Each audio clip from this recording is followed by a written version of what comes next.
என்னடி பாரு, அது என்னடா வித்தியாசமான மீன்? கோழி ரெக்க பாரு, என்னடா தலைகீழ வேற போகுதுங்க. நல்லா இருக்குல்ல? ஒரு தலைகீழ தான் போகுது. ஆமா, கோழி இறகு புடுங்கனா எப்படி இருக்கும்? ஆ, அந்த மாதிரியா இருக்கு. இங்க வா. சுமைதாங்கி மீன் போல இருக்கு. சரி, மண்டை மேல கொண்ட வச்சிருக்கு பாரு. அது என்ன நம்ம போலே ஊர் கஸ்தூரி. பாட்டிலாம் மண்டை மேல பானை வச்சிருப்பாங்கல்ல. கஸ்தூரி, அது என்ன மாதிரியே உன்னை நான் சுமை மாதிரி தாங்கறேன்ல. அவன் கூப்பிடுறான் பாரு. என்னம்மா? குட்டி மீன். டே, அது என்ன நல்லா இருக்குடா. நல்லா இருக்கு. வீட்டுக்கு கூட்டு போலாமா? நல்லா இருக்குமா? சரி, கலர்ஃபுல்லா இருக்குல்ல? மேட்டூர் பார்க் வாங்க, வந்து பார்த்துட்டு போங்க. இங்க பாரு, இதுல காசுலாம் போட்டு வச்சிருக்காங்க இந்த மீனுக்கு. நம்ம மக்களை திருத்த முடியாதுப்பா. அது ஒன்றும் இல்லை கஸ்தூரி.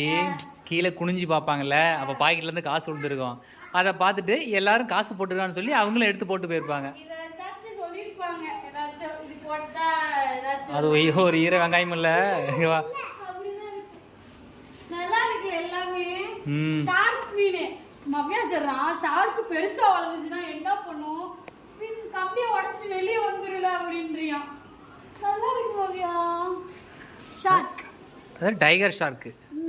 பெருசா கஸ்தூரி, இங்கே பாரு, பயாஸ்கோப் மீன் பார்த்துக்கிறியா? பயாஸ்கோப் மீன் இல்லைங்க, கோல்டு ஃபிஷ் மீன் தாங்க, பிளாக் கோல்டுங்க. கண்ணை பாரு, நல்லா இருக்குல்ல? என்ன